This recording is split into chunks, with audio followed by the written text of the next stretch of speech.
नमस्कार दोस्तों, welcome back to our channel. Friends, मैं आप सबका अपने चैनल स्टॉक्स फॉर लाइफ पे बहुत स्वागत करता हूं। Welcome to STFL family.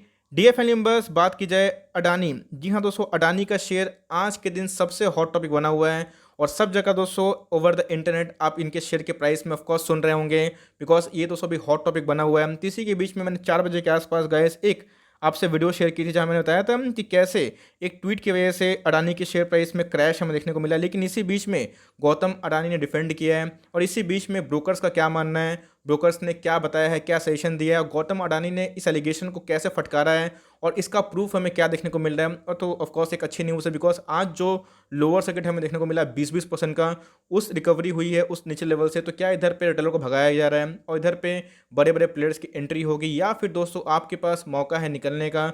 दोनों में से एक ही अपॉर्चुनिटी होगी, या तो ये स्टॉक बहुत और भागेगा या फिर एक टेम्प्रोरी डाउनसाइड दिखाएगा आने वाले कल में। तो कौन सी प्रोबेबिलिटी है और क्या न्यूज़ निकल के आ रही है बाय द गौतम अडानी, पूरा चीज़ कर दूंगा crystal and clear. Channel first time होंगे सब्सक्राइब कर सकते हैं इस तरह क्वालिटी कंटेंट को सबसे पहले एक्सेस करने के लिए। Now without dealing any for time, let's begin. Guys, आज का जो दिन था वो भाई नाइटमेयर से कम नहीं था। आज के दिन दोस्तों बस 12 बजे के आसपास $7 बिलियन की बात की जाए नेटवर्थ, वो वाइप आउट हो गए थे।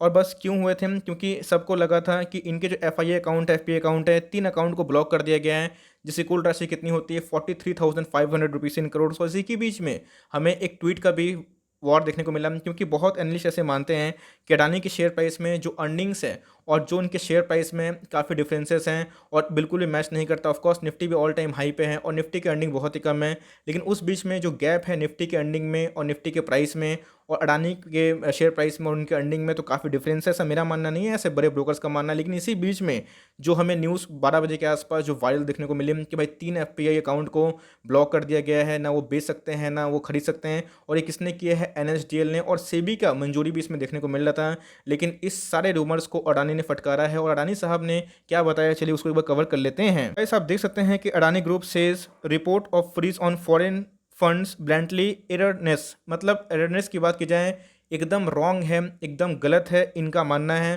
तो गाइस, इन्होंने आगे ऐड क्या किया है, आगे इन्होंने क्या प्रूफ दिया है, उसको भी एक बार डिस्कस कर लेते हैं। गाइस, इन्होंने बताया है कि the company said it had an email from the registrar and transfer agent dated June 14 saying that the demat account in which the aforesaid funds hold the share of the company were not frozen। तो जी हाँ दोस्तों, जो negative news थी कि चलो भाई, एक तो ट्वीट का न्यूज़ था जो हमारे जर्नलिस्ट ने किया था, उसके बाद एक और एडिशनल न्यूज़ आ गया कि चलो 3 एफपीआई अकाउंट को ब्लॉक कर दिए गए हैं। इससे काफ़ी पैनिक मचा। लेकिन अभी की बात की जाए तो इन्होंने बताया है कि अकाउंट फ्रोजन नहीं हुए हैं। ये बहुत ही राहत वाली बात है। लेकिन दोस्तों, इससे खतरा टला नहीं है। बात की जाए इनके प्राइस की तो ऑफकोर्स काफ़ी हाई है। लेकिन दोस्तों, जैसे बताया कि एक नेगेटिव, बहुत बड़ी नेगेटिव न्यूज़ थी। चलो भाई, एक ट्वीट हो गया, एक पैनिक था, और उसके बाद जो अकाउंट फ्रोजन की न्यूज़ थी ये उसमें आग में घी डालने वाले काम कर रही थी। लेकिन इस न्यूज़ के बाद थोड़ा सा रिलीफ हमें देखने को मिल रहा है और जो इनके शेयर होल्डर्स है उनको काफ़ी रिलीफ हुआ होगा, क्योंकि इधर पे एक स्पेकुलेशन का न्यूज़ था। तो वो तो चलिए बात की बात है, कोई भी उंगली उठा सकता है, इवन मैं भी उंगली उठा सकता हूँ, लेकिन सच्चाई क्या है वो इंपॉर्टेंट होता है। तो इधर पे जो सबसे पैनिक का माहौल था कि अकाउंट फ्रोज हो गए हैं, वो ऐसा नहीं हुआ है और इसको मिसलीडिंग बताया जा रहा है। और आप देख सकते हैं कि इन्होंने बताया है कि रिग्रेट करते हैं हम जो आज लाइक त्राहिमाम मचा और जो शेयर प्राइस में काफ़ी उतार चढ़ाव देखने को मिली। इसी के बीच में अडानी साहब ने इसको लाइक काउंटर किया है और इससे मैं बोलूँगा कि शेयर होल्डर को काफ़ी रिलीफ मिलने की उम्मीद है और कल दोस्तों एक तेज़ी आने की भी उम्मीद हमें देखने को मिलती है। इस अडानी के शेयर प्राइस के बारे में डिस्कस करने को पता है कि अडानी के बहुत सारे शेयर्स हमें देखने को मिलते हैं।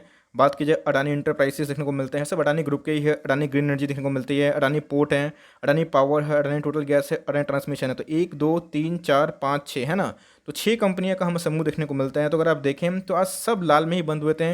सबसे ज़्यादा पिटाई हुई थी अडानी पोर्ट्स की। और बात की जाए अडानी ग्रीन एनर्जी की बात की जाए तो आने वाले कल का भविष्य है, तो इधर पे हमें पॉजिटिव क्लोजिंग देखने को मिली। बीएसई में फ्लैट था, एनएसई की बात की तो 1% अप था। तो इसी बीच में गए अगर आप देखें तो और जो दूसरे बिजनेस हैं, दूसरे शेयर से काफ़ी हद तक कोलैप्स हो गए थे। लेकिन ये जो न्यूज़ है काफ़ी पॉजिटिव है और दोस्तों इसको लेके आने वाले कल में मोमेंटम ऑफ कोर्स चेंज हो सकता है। इस मार्केट एक्सपर्ट का क्या व्यू है इस टिप्पणी पे? ऑफ कोर्स दोस्तों, जितने भी मार्केट एक्सपर्ट है उन्होंने क्या कर दिया है, अपने एक्सपोजर को कट कर दिया है। अगर आप देखें तो उनका मानना है कि the way they have moved up compare with the earnings they have been showing overvalued मतलब इनका दोस्तों मानना है, और अदर लाइक जो एनालिस्ट है उनका ये मानना है कि टू मच डिफरेंस हो रहा है अर्निंग में और शेयर प्राइस में। दोस्तों याद रखिएगा, मैं आपको एक सिंपल सी बात समझाना चाहता हूँ। मैं कोई भी पॉजिटिव और नेगेटिव बात, चलिए कमेंट्री वो तो होती ही है, बिकॉज ऑफ कोर्स मैं किसी स्टॉक के बारे में अच्छा बात बोलता हूँ, किसी के बारे में न्यूट्रल रहता हूँ, किसी के बारे में आपको एकदम अलर्ट करता हूँ। जैसे येस बैंक के बारे में मैंने अलर्ट किया था, वोडाफोन आइडिया के बारे में मैंने अलर्ट किया था। तो ऑफकोर्स अडानी की शेयर प्राइस की बात की जाए तो ऑफकोर्स वैसा तो नहीं है, लेकिन याद रखिएगा दोस्तों, कॉर्पोरेट गवर्नेंस सबसे इंपॉर्टेंट होता है। कॉर्पोरेट गवर्नेंस से छेड़छाड़ प्लीज़ मत करिएगा। जिन्होंने कॉर्पोरेट गवर्नेंस का इशू नहीं समझा, चाहे वो डीएचएफएल की बात हो, येस बैंक की बात हो, वोडाफोन आइडिया की बात हो जाए, तो आप आज समझ सकते हैं कि उनकी हाल क्या देखने को मिलती है, क्या कंडीशन हमें देखने को मिलता है ग्राउंड पे।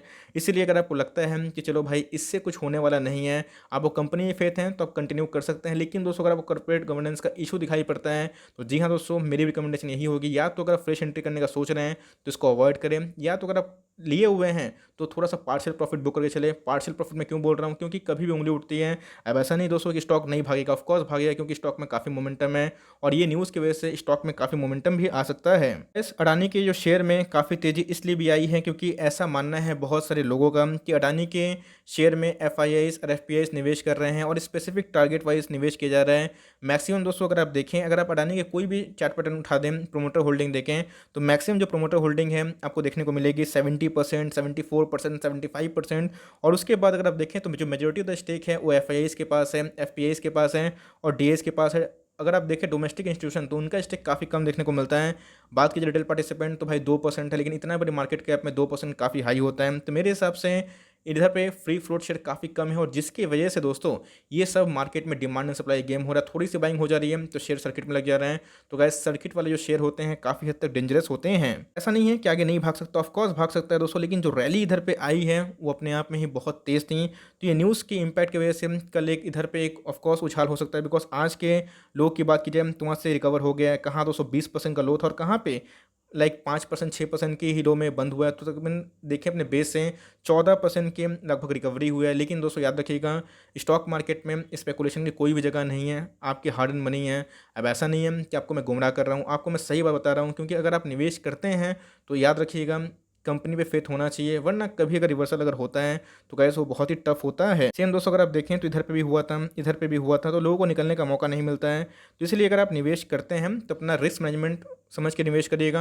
अपने पोर्टफोलियो का ऐसा ही वेटेज दीजिएगा कि कल अगर आपको थोड़ा सा एवरेज भी करना हो तो आपके पास पैसे रहें, या फिर निकलने का एक मोमेंट रहे। मैक्सिमम लोग जिन्होंने अडानी में निवेश किया है, आई एम श्योर कि वो लॉस में तो ऑफकोर्स नहीं होंगे, बिकॉज अडानी ने बहुत पैसे बना के दिए हैं। तो मेरे हिसाब से अगर आप फ्रेश एंट्री करने का सोचते हैं तो better to avoid right now, because of the current condition. हो सकता है कि प्राइस और भाग जाए, लोगों को फोमो लगे, लेकिन न्यूज़ देख के ही काम करना है। और फंडामेंटल में कॉर्पोरेट गवर्नेंस का कोई भी जगह नहीं होता है, याद रखिएगा। मतलब उससे छेड़छाड़ करोगे तो भाई एकदम आपको प्रॉब्लम हो सकता है। तो मेरे हिसाब से यही मेरी कमेंट्री थी। तो अगर आप चाहें तो थोड़ा सा ट्रिम कर सकते हैं, और जो अच्छे स्टॉक्स है, जो अंडर वैल्यू स्टॉक है, जो रिजनेबली भागते हैं अपने फंडामेंटल के साथ साथ, उधर पर निवेश करें। बहुत सारे बजाज फाइनेंस हो गए, बजाज फिनसर्व हो गए, एचडीएफसी बैंक हो गए, ये सब एशियन पेंट्स हो गए, बड़े बड़े हो रहे हैं, तो उधर पर आपका एलोकेशन ज़्यादा होना चाहिए।